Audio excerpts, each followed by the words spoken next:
आणते सर्व सत्य प्रतिष्ठित. अहो सत्यानेच या पृथ्वीला धारण केले. सत्याने तो सूर्यप्रकाश, सत्यानेच वारा वाहतोय. सर्व काही सत्यामध्ये प्रतिष्ठित आहे. आणि सत्याचा महिमा आम्ही काय म्हणणार? सदाचार म्हणजे सत्य आचरण. या एका शब्दात त्या नियंत्या परमेश्वराचं सार सामावून. अशा नियंत्या परमेश्वराचरणी महाराणी प्रभेचा शतशः प्रणाम. तुझ्याच कृपा आशीर्वादामुळे सारी सुखे माझ्या चरणाजवळ लोटांगण घेऊ लागली. अगदी माईचा उंबरठा सोडून सासरच्या उंबरठ्यावर माप ओलांडून आम्ही ज्यांच्या घरी प्रवेश केला ती आमची सौभाग्याची देवता म्हणजे प्रियरथ राज करते. यांच्या नावानं भाई पोटभर कुंकू लावण्याचं कर्तव्य करते. एवढंच नाही, स्त्री धर्म आचरणात आणण्याचं कर्तव्य आतापर्यंत या प्रभेनं केलं. का आणि कशासाठी असते? तर स्त्री ठरली तर सती, नाहीतर उकिरड्यावरची माती.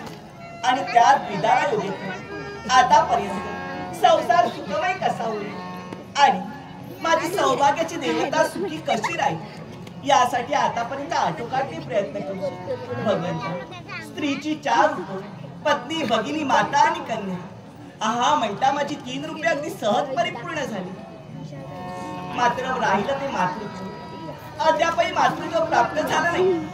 म्हणून मनाच्या ठिकाणी काही वेळेला शंका कुशंका येते.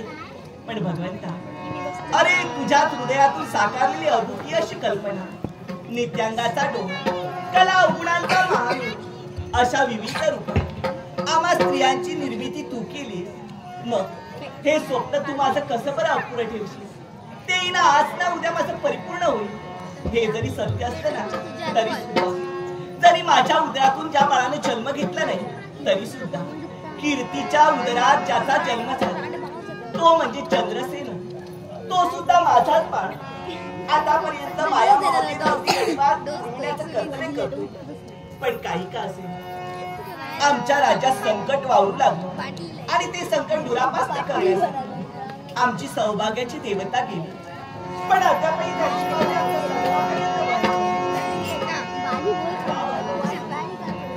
काही अभद्र तर घडलं नसेल. अनेक कुशलता मनाच्या ठिकाणी वावरते. पण नाही, अहो मी सुद्धा वीराची वीरपत्नी आणि वीरांगणा म्हणून अगदी रणांगणी लढण्याचंही कर्तव्य केलंय. म्हणूनच या राज्याची पट्टर आणि हा मान मला देण्यात आला. एवढंच कशाला, ज्या ज्यावेळी आमच्या राज्यावर परकीय शत्रूचा आक्रमण होतं त्याच वेळी हाती रणरागिणी घेऊन त्यांच्याशी झुंज देण्याचं कर्तव्य ज्याप्रमाणे राजकर्ते करते त्याचप्रमाणे ही प्रभा सुद्धा करते.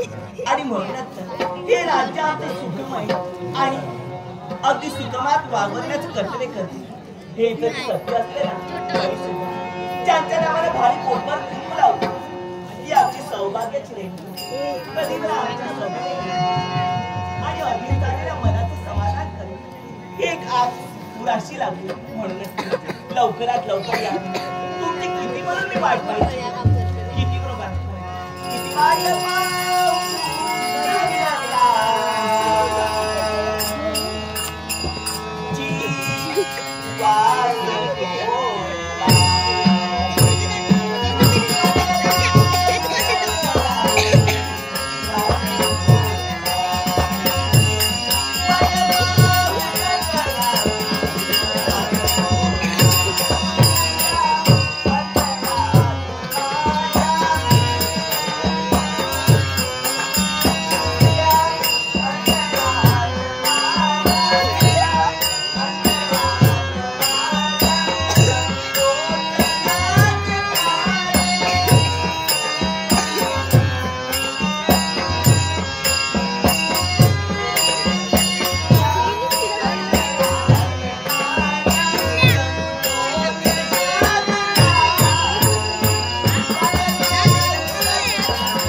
बायकोची नमस्कार करण्याची पद्धत चांगली आहे.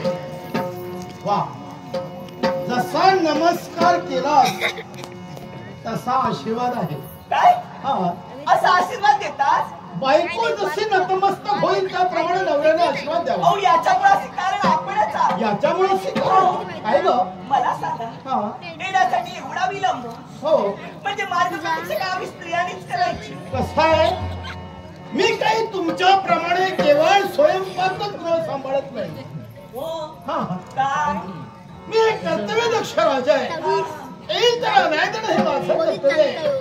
त्यामुळे येण्यासाठी वेळ झाला. अहो तसं नाही, तुम्ही म्हणाला स्वयंपाकगृह फक्त मी सांभाळत नाही. अहो मी स्वयंपाकगृह नाही, वेळोवेळी पदोपदी तुम्हाला सहकार्य करण्यासाठी रणांगणी सुद्धा आले. अगं नाही, आणि म्हणूनच तुम्ही हा पट्टराणीचा अधिकार मला दिला. अगं तू तर एक शास्त्र सम्राज्ञी आहेस, आणि शास्त्र सम्राज्ञी असल्यामुळे नवरा प्रसंग असेल त्यामुळे हाती जेव्हा कारणे घेऊन परकीय शत्रूशी झुंज देण्यासाठी आणि नवऱ्याच्या प्राण रक्षणासाठी जाणारी जी पत्नी असते ती शास्त्र सम्राट म्हणून. होय ना? म्हणूनच तर आज मला राग आलाय. त्याशी मला बोलायचं नाही. अरे वा, तुला राग आलाय? हो. कसं आहे, राग केवळ स्त्रीला यावा, पण भेदाने मर्यादेच्या पलीकडे मात्र स्त्रीने राग धरू नये असं मला तरी वाटतं. का हो का? माहितीये का? का? कशासाठी? कारण कसं आहे, स्त्रीला केवळ राग पटकन येतो आणि तो तिच्या नाकावर दिसतो. सांगतोय तो स्त्रीच्या नाकावर दिसतो आणि ती रागाला किंवा नवऱ्यावर राग धरून हळूहळू हळूहळू फुगत जाते आणि फुगत गेली की एक दिवस कधी ना कधीतरी फुटते आणि मरून मोकळी होते. वाट बघा, मरणाचीच वाट बघा. असं आहे, काय एक मेली म्हणून फरक पडत नाही. हो ते माझं आलं लक्षात. तर नाही ना दुसरी? बरोबर आहे. हो. म्हणून ज्या नवऱ्याला एक बायको आहे त्याने लाडीगोळी लावावी. आपल्याला उशीर झाल्याच्या नंतर माझ्या कितीतरी आहेत, त्यामुळे मला तसा काही फरक पडत नाही. तुम्हाला जरी फरक पडत नसला तरी मला सुद्धा तुमच्याशी बोलायचं नाही. मला सुद्धा फरक पडत नाही. काही हरकत नाही. असं जर असेल, आज राजदरबार मी परिपूर्ण केला आणि माझं कर्तव्य परिपूर्ण करून आज या ठिकाणी मी आलो, कारण पत्नीचा माल हे विश्रांतीचं स्थान म्हटलं गेलं आणि त्या विश्रांतीसाठी जर मी आलो असेल आणि माझा जर केवळ या ठिकाणी धिक्कार जर तुला करायचं असेल, गरज नाही तुझी मला अशी बायको संसारात प्रपंचात नसली तरी चालेल. असली बायको प्रपंचात नसली तरी तुझी मला गरज नाही. मी संसारात नसली तरी चालेल. आणि कीर्तिका वाहनी तिथं जाऊन विश्रांती घेतो.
जगात नवऱ्यापेक्षा बायकोच चतुर आहे.